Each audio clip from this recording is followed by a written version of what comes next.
Hello students, आज मैं आपके सामने पल्लवकालीन सांस्कृतिक अवस्था की चर्चा करूंगी।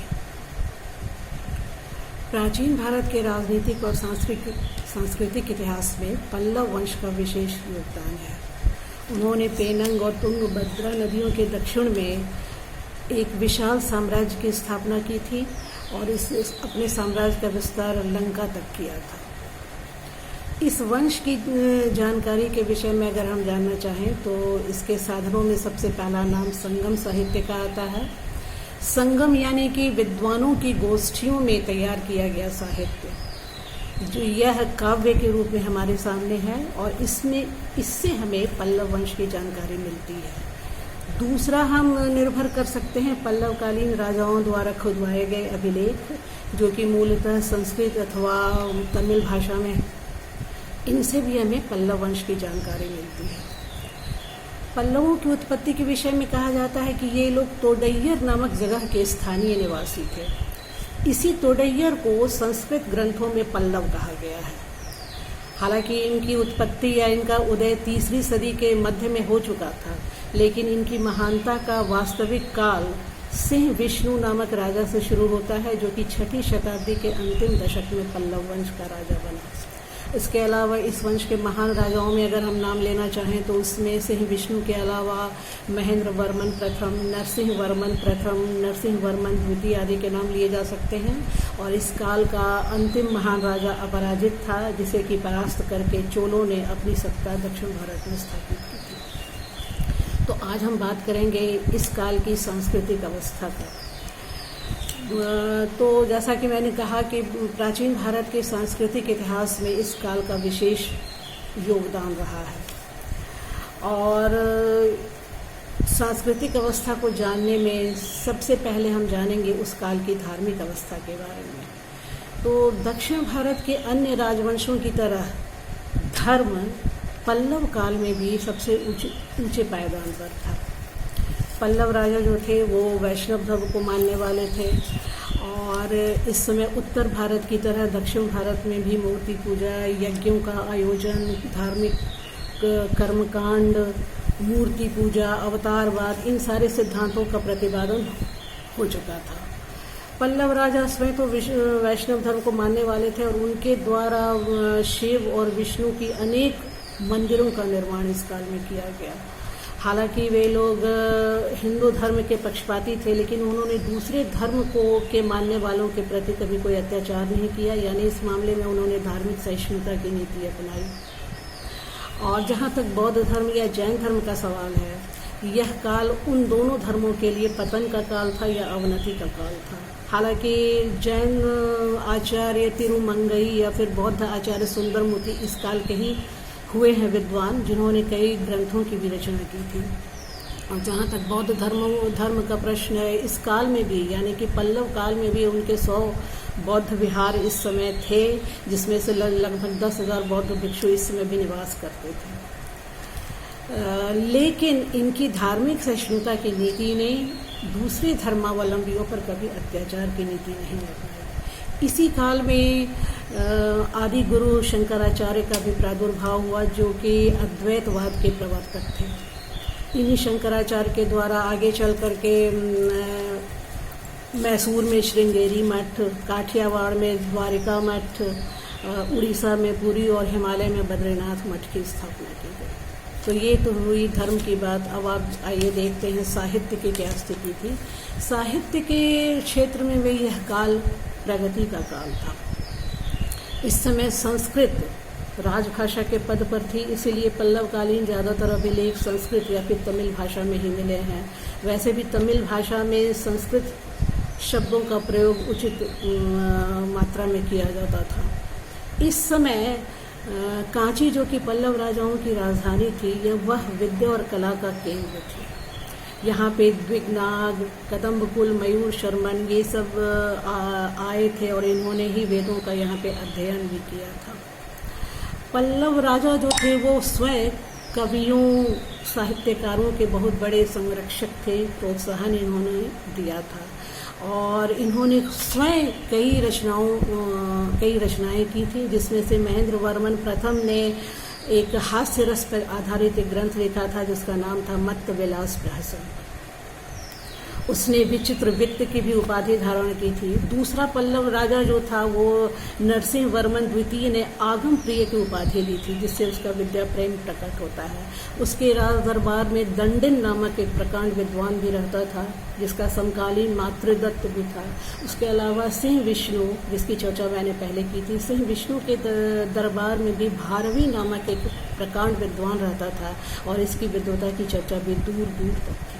इसके अलावा भास और शूद्रक के जो नाटक पहले लिखे गए थे, उनके संक्षिप्त संस्करण अभिनय के लिए इनके राज दरबार में ही तैयार किए गए, जिसके अपनी प्रस्तुतिकरण भी होता था। उसके अलावा संगीत कला में भी इनकी दिलचस्पी थी और संगीत संबंधी अभिलेख भी इन लोगों ने खुदवाए थे। इसके अलावा आर्यक और आलवार संप्रदायों का भी उदय पल्लव राजाओं के काल में ही हुआ। तो इस तरह साहित्य के क्षेत्र में यह काल उन्नति का काल माना जाता है। अब आइए बात करते हैं कला की। कहा जाता है कि दक्षिण भारत में स्थापत्य कला का आरंभ पल्लव राजाओं के आगमन के साथ ही शुरू होता है। इन लोगों ने भवन निर्माण कला या स्थापत्य कला क्षेत्र में अभूतपूर्व उन्नति की और इनकी सबसे बड़ी विशेषता यह थी कि इस काल में जो शैलियाँ विकसित की गईं स्थापत्य कला के क्षेत्र में, उनके नामकरण पल्लव राजाओं के नाम पर आधारित है। यह इस काल की एक विशेषता थी। तो इस काल की स्थापत्य कला का अगर हम अध्ययन करते हैं तो फिर इसे हम 4 शैलियों में बांटेंगे, जो कि पल्लव राजाओं के नाम पर ही आधारित है। इसमें से पहला नाम आता है महेंद्र वर्मन शैली। इस शैली का विकास 600 से लेकर 625 ईस्वी तक हुआ और यह पल्लव काल की प्रारंभिक शैली भी मानी जाती है। इस शैली में महेंद्र वर्मन प्रथम के शासनकाल में निर्मित स्तंभ युक्त मंडपों का निर्माण हुआ। मंडप क्या? मंडप यानी मंदिर। इस काल में मंदिरों को मंडप कहा गया है। तो इसमें स्तंभों की विशेषता थी। ये सभी स्तंभ जो विशेषतः त्रिमुखी स्तंभ होते थे, एक कतार में निर्मित किए जाते थे, जिन पर मंडपों की छतें टिकी रहती थी और इनके पिछले भाग में 1 या 2 कमरे बनाए जाते थे। और इन सभी मंडपों को पहाड़ की चट्टानों को काट कर बनाया जाता था। इसीलिए इस शैली को कंदरा शैली भी कहा जाता है या गुहा शैली भी कहा जाता है। इस शैली के अंतर्गत 2 मंदिर बहुत ही उल्लेखनीय हैं। पहला है अनंत शयन का मंदिर और दूसरा है भैरव कोंड का मंदिर। इसमें से अनंत शयन का मंदिर जो था वो 4 मंजिला था और इसकी ऊंचाई लगभग 50 फीट तक थी। और भैरव कोंड का जो मंदिर था वो इसलिए प्रसिद्ध था कि इसके प्रवेश द्वार पर जो सिंह मूर्ति स्थापित की गई थी वह बिल्कुल ही सजीव जान पड़ती थी। और इस शैली के अंतर्गत जो मंदिर आगे चल करके बने, उन सभी मंदिरों के प्रवेश द्वार पर सिंह मूर्तियों की स्थापना की जाने लगी। तो यह थी महेंद्र वर्मन प्रथम शैली, जो कि पल्लव राजाओं की प्रारंभिक शैली थी। अब आइए दूसरी शैली, यानी कि इसे हम कहेंगे मामल्ल शैली। तो मामल्लपुरम में इस शैली का विकास होने के कारण इसका नाम मामल्ल शैली कहा गया। इसका काल अगर हम देखें तो 625 से 647 के बीच माना जाता है। मामल्लपुरम नगर जो था वो मद्रास के समीप समुद्र तट के पर स्थित था और इसके जो निर्माता थे या इस शैली के जो जनक थे वो पल्लव नरेश नरसिंह वर्मन प्रथम थे। उन्होंने महामल्ल की उपाधि ली थी, इसलिए इस शैली को मामल्ल शैली कहा गया। इस शैली में जो मंदिर बनाए गए उन्हें रथ कहा जाता था। यह भी पहाड़ की चट्टानों को काट करके, एक चट्टान को काट करके ये मंदिर बनाए जाते थे और इन्हें रथ कहा जाता था। इन रथों में 2-3 बहुत ही प्रसिद्ध हुए हैं, जैसे धर्मराज रथ, भीम रथ, द्रौपदी रथ, ये सभी रथ कहलाए। इन्हें सप्त पैगोडा भी कहते हैं क्योंकि इनकी छतें जो थी वो पिरामिड के आकार की थी। किसी किसी रथ पर रथ का जो शिखर था वो पिरामिड के आकार का था, किसी किसी शिखर पर छत भी बनाए गए थे। इनमें राजा और रानियों का बिल्कुल सजीव चित्रण था। लेकिन इस रथ के बारे में एक विचित्र बात यह थी जो इन्हें विशेष भी बनाती है, वो ये कि ये सभी तो थे शिव मंदिर, लेकिन इनके निर्माताओं ने इन्हें बनाते समय इन्हें अधूरा ही छोड़ दिया। यानी कोई भी मंदिर या कोई भी रथ पूरी तरह से नहीं बन सका। ये सभी शिव मंदिर थे और रथ कहलाते थे। इनमें जो चित्र उकेरे गए हैं वो अद्भुत हैं और इनका सौंदर्य भी अद्भुत है। जैसे कि चित्रकारी की गई है, गंगा के अवतरण का दृश्य है, उसके अलावा लेटे हुए विष्णु का चित्र है, उसके बाद महिषासुर वध का, फिर नरसिंह अवतार का, ये सारे जो चित्र उकेरे गए हैं इन रथों पर वो बहुत ही सजीव जान पड़ते हैं। और यही सारी बातें इस शैली यानी मामल्ल शैली को उत्कृष्ट दर्जा देने के लिए काफ़ी है। तो इन रथों को भी एक तरह से हम वही पत्थर की चट्टानों को काट करके बनाई गई है, इसलिए इस शैली का विकास भी कंदरा शैली के बाद का ही काल कहा गया है, इसीलिए इसको। और अब आइए तीसरा है राजसिंह शैली। इस शैली का विकास पल्लव राजाओं में 700 से लेकर के 900 ईस्वी तक में हुआ और इसका भी निर्माणकर्ता कौन था? इस शैली का निर्माणकर्ता पल्लव राजा राजसिंह था। इस शैली के अंतर्गत 2 मंदिर विशेष उल्लेखनीय हुए। पहला तो कांची का कैलाश मंदिर और दूसरा महाबलीपुरम के मंदिर। कांची में जो एक बैकुंठ पेरुमल का मंदिर है वो बहुत ही प्रसिद्ध हुआ इस शैली का। इसका जो गर्भगृह है, इसका जो प्रवेश द्वार है, इस सब बिल्कुल नएपन का एहसास देते थे, क्योंकि इस कला में जो पहले की कला थे उसकी छाप दिखाई नहीं पड़ती है। यानी कि यह तय था कि पहले की कला से अब धीरे धीरे पल्लव राजाओं ने विकास करना सीख लिया था। इस काल के जो कलाकार थे उन्होंने विकसित कला के दर्शन हमें कराए इस राजसिंह शैली के अंतर्गत।